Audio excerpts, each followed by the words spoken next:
સીતારામ પ્રભુ સીતારામ. સીતારામ સીતારામ. ઘરે છો? હા, ઘેરે છો. તો પછી સત્સંગમાં જાઓ છો? આમ સત્સંગમાં તો આપણે એમ કઈ જાતા નથી. કોઈ મિત્ર મંડળ બોલાવે તો ઘડીક બેસીને 5 વાત કરીએ ભાઈ કે આમ આપણે જાહેરમાં કોઈ સત્સંગ કરવા જઈએ એવું નથી. ભાઈઓ બોલાવો જાતા હો. બસ એમ જઈએ, બહાર જાહેરમાં નથી જતા. સિદ્ધાંત એક જ છે, ગમે ને કદાચ સ્પેશિયલ સત્સંગ કરવા મને કોઈ બોલાવ્યો હોય ને તો હું સત્સંગ કર્યા વગર પાછો આવી જાઉં. મને કોઈ પૂછે નહીં પ્રશ્ન, જ્યાં હું બોલતો જ નથી. કોઈ પણ વસ્તુ નહીં બોલવાનું. પ્રશ્ન જેટલો કર્યો હોય તો એનો જેટલો જવાબ આવતો હોય એ જવાબ આપીને પાછું બંધ થઈ જવાનું. મારું લક્ષ્ય એક આ જ છે. તારે સત્સંગ એમ કરતો નથી. તમે મને જેટલા પ્રશ્ન કરો તો એ પ્રમાણે હું સત્સંગ કરું, પણ એક પ્રશ્નનો એક જવાબ પૂરો થાય એટલે પછી મૌન આવી જાય.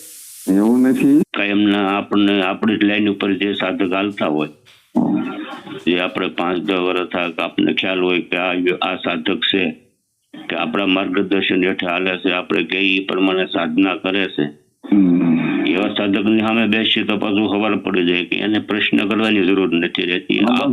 બસ એ જ માર્ગ અને આપમેળે અંદરથી શબ્દો નીકળે એમ. બસ એ માર્ગ. આ સાધના માર્ગમાં પણ જીવન આવું જ હોવું જોઈએ કે કોઈ પ્રશ્ન કર્યા વગર બોલવું. અને આ ગંગા સચિના ભજનમાં પણ આવું જ આવે છે. એટલે પ્રશ્ન વગર બોલ નહીં કરવું. જેટલો પ્રશ્ન હોય એટલું બોલવું, વધારે પૂરતું બોલવું નહીં. અને ઘણા પ્રશ્નો આપણે કોણ છીએ, કેવા છીએ એવા જાણવા માટેના પ્રશ્ન આવતા હોય. ઘણા પ્રશ્ન એવા હોય કે અમે નથી જાણતા તો કંઈક આની પાસેથી જાણી લેવી. પ્રશ્નના પાછળ ભાવરસ ઘણા હોય. એટલે આપણી સાધનાનો રસ્તો અલગ હોય, સામેવાળાની રસ્તો અલગ હોય.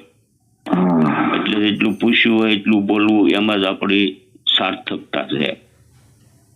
એટલે મૌનમાં તો શક્તિ પડી છે ને, તો કીધેલું છે મૌનમાં તાકાત પડે. મૌન ભગત એટલે શું? ન બોલવું એને મૌન કેવા? શું કહેવાય? હાવ મૌન રહેતા હોય. ઘણા નથી કહેતા કે હાવ મૌન થયું, બોલવાનું નહીં. તો ન બોલે એને જ મૌન કહેવાય કે શું? આમાં મૌનના પ્રકાર ઘણા આવે. જેની મોઢેથી ન બોલે એની મૌન કે મૌન વ્રત છે ભાઈ. ઘણા એવા ઉપવાસ વ્રતમાં રાખતા હોય, આની મૌન કે.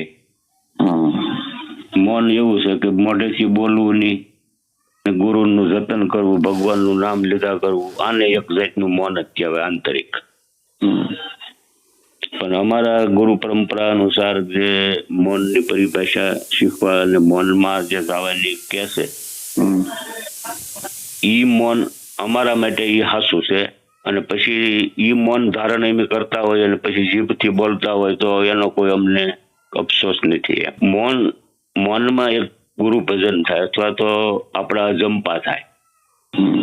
અજંપા થાય એટલે કે આપણે મૌન એટલે કે બધું રહેવાનું લક્ષ્ય દબાણ આમાં જ આપે છે કે જરૂર વગરનું બોલવું નહીં. એટલે મૌનમાં વહી જવું અને જે મંત્ર ગુરુજી આપ્યો આપણો અજંપા આપશે એમાં એની અંદર દ્રષ્ટિ ઠેરાવો.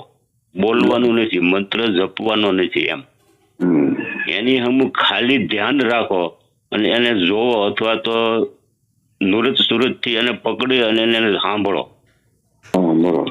ખાલી દ્રષ્ટાભાવમાં આવો એટલે તમારે વિચાર નથી આવતો એટલે મૌન થઈ ગયો. એ વખતે તમારે બીજા વિચારો કોઈ નહીં આવે. આપણે એક દ્રષ્ટાભાવમાં આવી ગયા. હાસુ મૌન આ છે જેમાં વિચાર ન આવે, કોઈ સંકલ્પ ન થાય, કોઈ પણ કલ્પના પ્રગટ ન થાય. આ સ્થિતિમાં હાસુ મૌન એ છે ને એ સમયે જ આપણે હાસું ભજન થઈ શકે છે. એમ બરોબર. પછી આમાં પ્રકારો બધા અલગ અલગ હોય. અમુક કે આમ મૌન તો એમ આપણે માની લેવાનું. આપણે કોઈ મૌનનો કે કોઈ વસ્તુનો કે કોઈ જ્ઞાનનો કોઈ વિરોધ નહીં. તમે ગમે એવી વાત કરો તો એ મારે સ્વીકાર્ય જ હોય. હું તમને ખામી કાઢું, તમે આમની આમ કરો, એમની આમ કરો, એમ ન હોય. કોઈની ખામી પણ ન કાઢવી. એમ આપણને આ પૂછે આનું આમ હોય તો કહેવાય ભાઈ એનું એમ નહીં, આનું આમ થાય. એક આપણને સમજાવવાની દ્રષ્ટિથી તો જે કહેવાના ભાવથી જે બોલી રહ્યા છે એને કાર્ય અટકાવવાનો નહીં. એટલે જાણતા ન હોય ને આપણે પ્રશ્ન દ્વારા પૂછતા હોય કે આનું આમ છે તો આમ હોય કે ન હોય એવો પ્રશ્ન આવતો હોય તો કહેવાય એની આનું અહીંથી આમ ને આનું આમ. બાકી એમને આમ સીધી લીટી હાલ્યું જતું એમ હાલવા જ દેવાનું. તો કે ઊંડાણની વાત ખરેખર ફોનમાં બહુ પૂછાય નહીં, રૂબરૂ હોય તો જ એની મજા આવે. તો આમાં ભજનમાં તમે જયારે બેસી જાવ છો પછી કોઈ પડખે અવાજ કરતું હોય, તમારા ઘરના છોકરા બોકરા જોરથી બોલે કોઈ હાલો અહીંયા, તો એવું બનેલું ક્યારેક કોઈ અવાજ કરેલો ત્યાં સુરતા વહી ગઈ હોય? ના, એવું કરે નથી ભાઈ. સીતારામ પ્રભુ, સીતારામ. સીતારામ.